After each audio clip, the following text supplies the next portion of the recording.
estamos de volta e agora a gente recebe aqui no Conexão o pessoal que produziu e participou do longa-metragem gaúcho de terror Porto dos Mortos.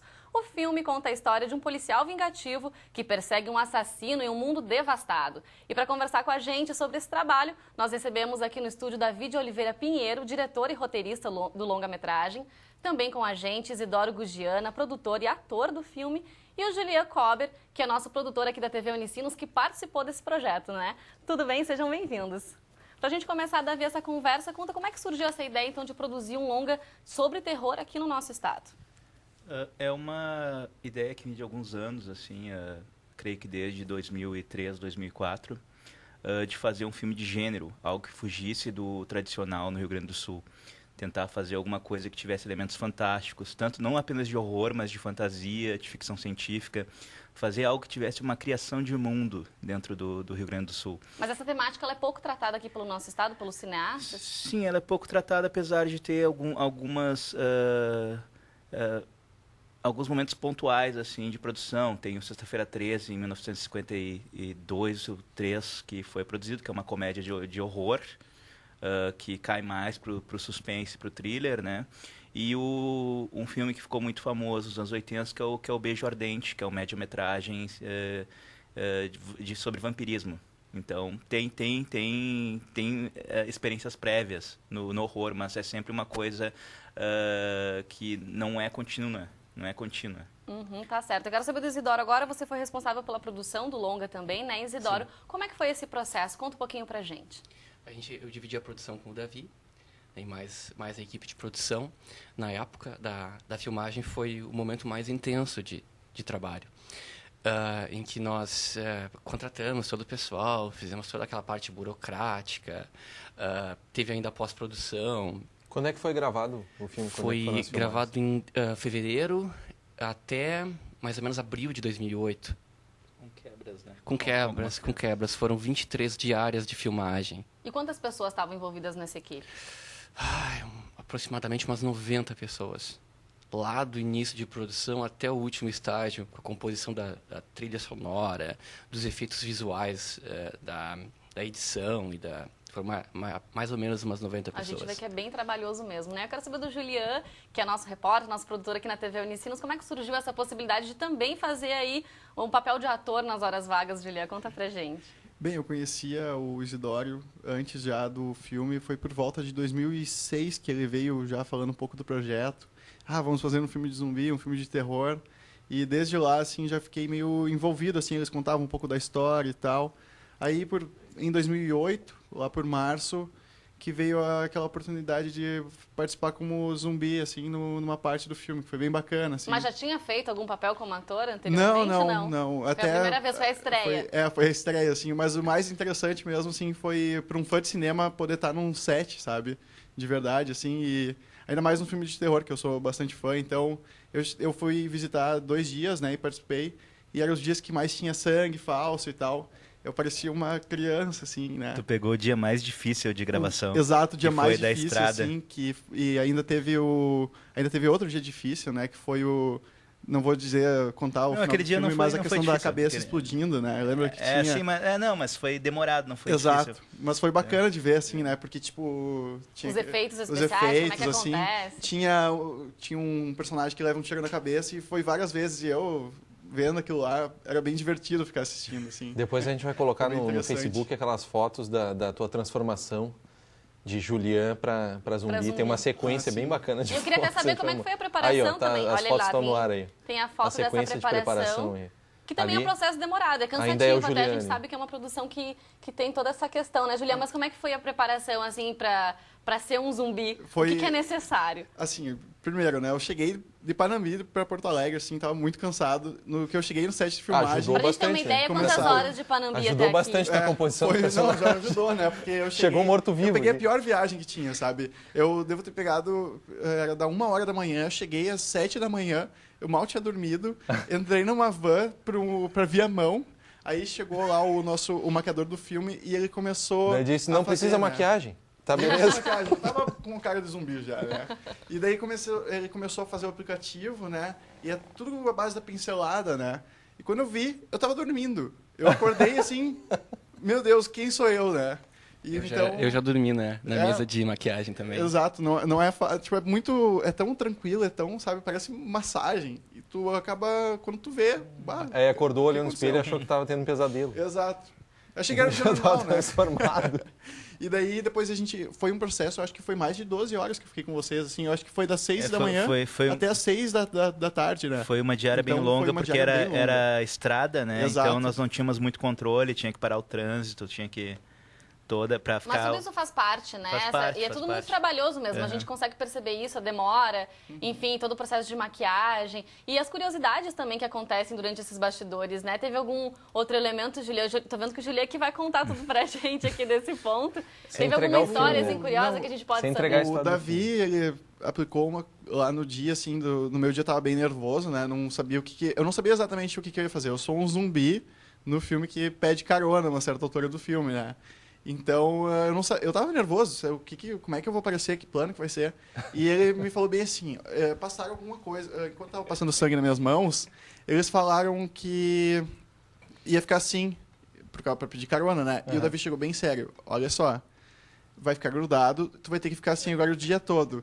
E eu acreditei até uma certa altura do campeonato, quando veio o maquiador e me explicou que isso não tinha acontecido de verdade, sabe? Então foi bem desinteressante, assim, nesse sentido. Mas uma história legal, o Isidoro pode contar também, ele foi dublê no filme. Isidoro, conta pra gente um pouquinho do teu papel nesse sentido, então. Foi difícil, pelo jeito. Foi.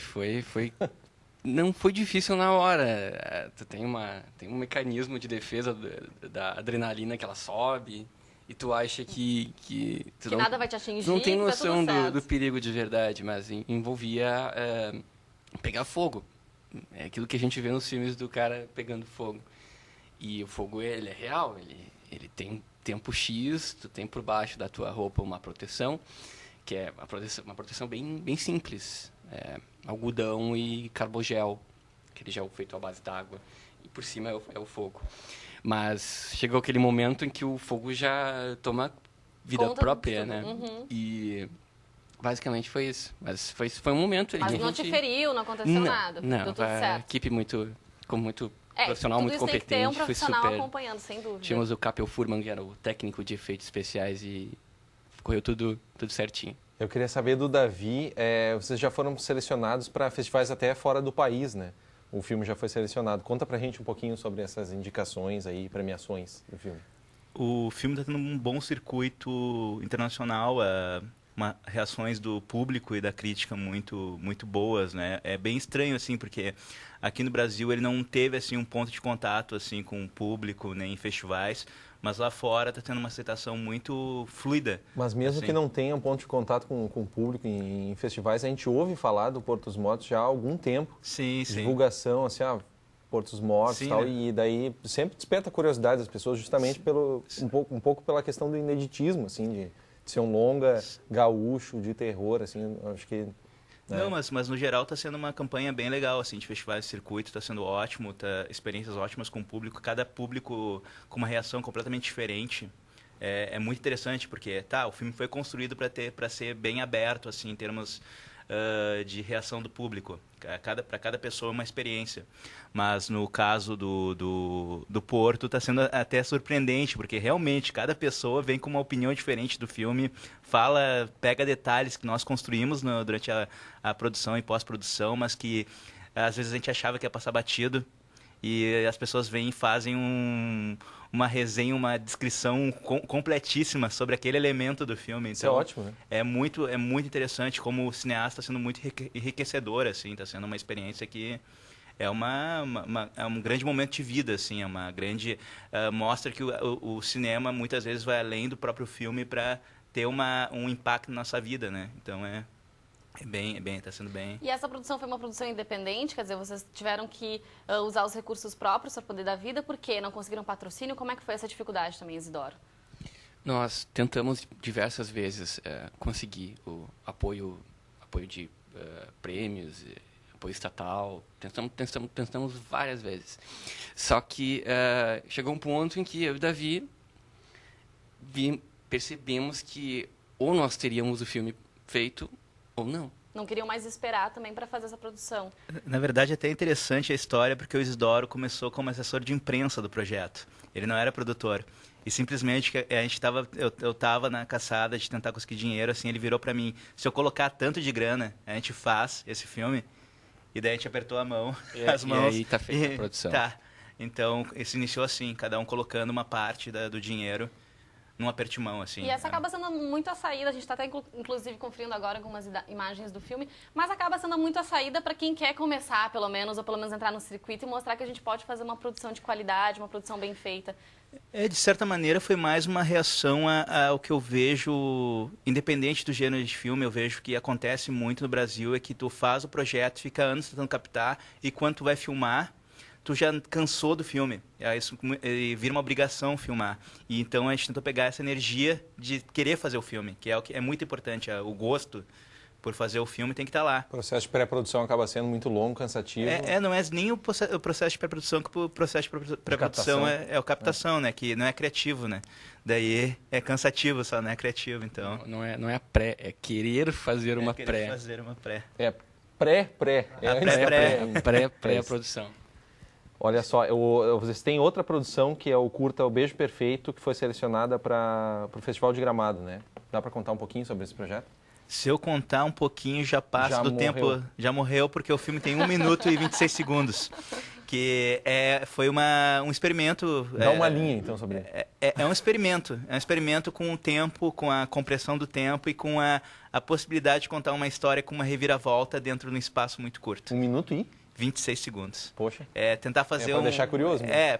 Tentar fazer uma reviravolta com as expectativas num momento muito curto. E já que tu falou em expectativa, eu quero saber do Julián, atendeu outras expectativas? Já conseguiu conferir o longa? Eu assisti ele 2 vezes já. A primeira vez foi em casa, assim, uma TV de 30 polegadas, foi bem bacana, né? Aquele dia o Davi, eu acho que adorou, né? Porque cada cena do filme Vocês são bem amigos pulando, também, né? assim. Vocês já têm uma relação de bastante tempo, a gente pode perceber. O Isidoro eu não gosto muito do Julián, 8 anos.